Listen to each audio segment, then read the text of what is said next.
ഇനി ഏതെങ്കിലും ഒന്നിൽ ഡബിൾ ക്ലിക്ക് ചെയ്താൽ അത് ഷോ ചെയ്യും.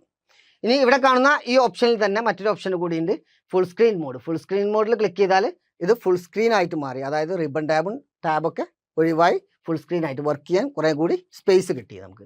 അത് ഒഴിവാക്കണമെങ്കിൽ ഇവിടെ ക്ലിക്ക് ചെയ്തിട്ട് ഈ 3 ഡോട്ടിൽ ക്ലിക്ക് ചെയ്യുക. അപ്പോൾ ഇതേ രീതിയിൽ ഡിസ്പ്ലേ ചെയ്യും. ഇവിടെ കാണുന്ന ഇതിൽ ക്ലിക്ക് ചെയ്ത് ഷോ ആൾവേസ് ഷോ റിബൺ എന്നതിൽ ക്ലിക്ക് ചെയ്താൽ നോർമൽ മോഡിലേക്ക് അത് തിരിച്ചു വരും. അപ്പോൾ റിബൺ ടാബ് അല്ലെങ്കിൽ റിബണും ടാബുകളൊക്കെ എങ്ങനെയാണ് അറേഞ്ച് ചെയ്യുന്നത് എന്നാണ് പഠിച്ചത്.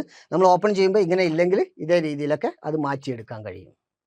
നെക്സ്റ്റ് നമ്മളിതിൽ ഓരോ ടൂളുകൾ ഉണ്ട് എന്ന് പറഞ്ഞു. ഈ ടൂളുകളൊക്കെ നമുക്ക് യൂസ് ചെയ്യാം. ടൂളുകൾ യൂസ് ചെയ്യാൻ അതിൽ ടൂളുകളിൽ ക്ലിക്ക് ചെയ്താൽ മതി. അതിനെക്കുറിച്ച് നമ്മൾ പറയും.